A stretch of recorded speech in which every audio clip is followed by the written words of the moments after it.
بسم اللہ الرحمن الرحیم۔ حضرت علی رضی اللہ تعالی عنہ کی خدمت میں ایک شخص حاضر ہوا اور پوچھنے لگا، اے امام علی، قبر میں انسان کی پہلی رات کیسے گزرتی ہے؟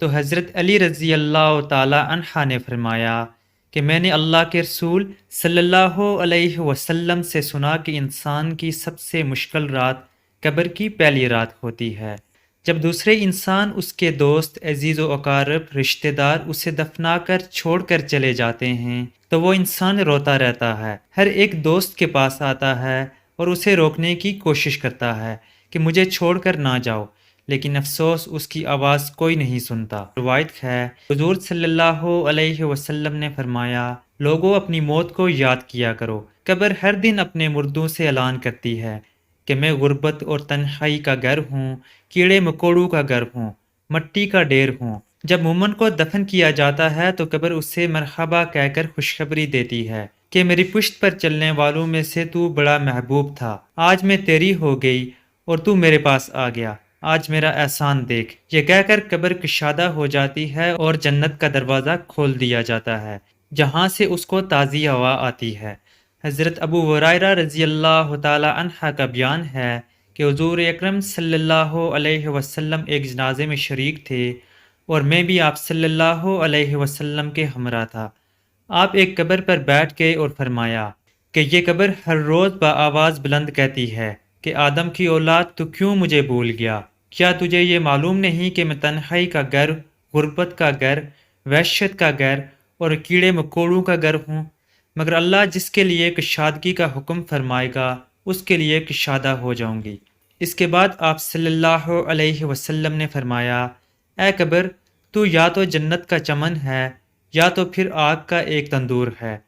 حضور اکرم صلی اللہ علیہ وسلم نے فرمایا کہ مردہ جب قبر میں رکھا جاتا ہے تو قبر اسے کہتی ہے، اے ابن آدم، تو ہلاک ہو، تجھے کس چیز نے مجھ سے دھوکے میں رکھا؟ کیا تجھے معلوم نہ تھا کہ میں کیڑے مکوڑوں کا گھر ہوں؟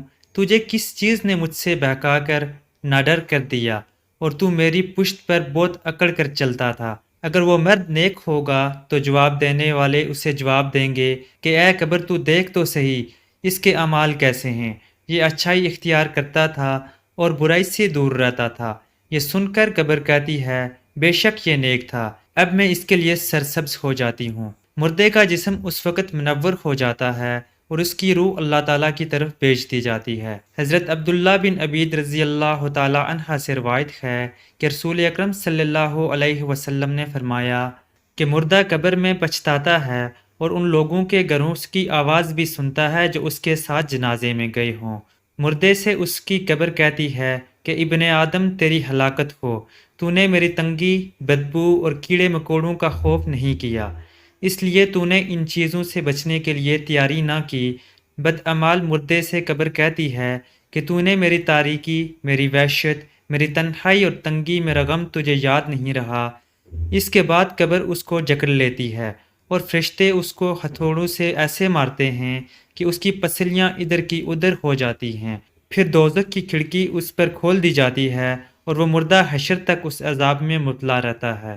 مرنے کے بعد ہر مردے کو صبح اور شام اس کا ٹھکانہ دکھایا جاتا ہے۔ فرشتے جنتی کو جنت دکھا کر خوشخبری دیتے ہیں اور دوزخی کو دوزخ دکھا کر اس کی حسرت اڑاتے ہیں۔ اللہ تعالیٰ سے دعا ہے کہ ہم سب کو مرنے سے پہلے مرنے کی تیاری کرنے کی توفیق عطا فرمائے اور جو مسلمان اس دنیا سے جا چکے ہیں ان کی بخشش فرمائے، آمین۔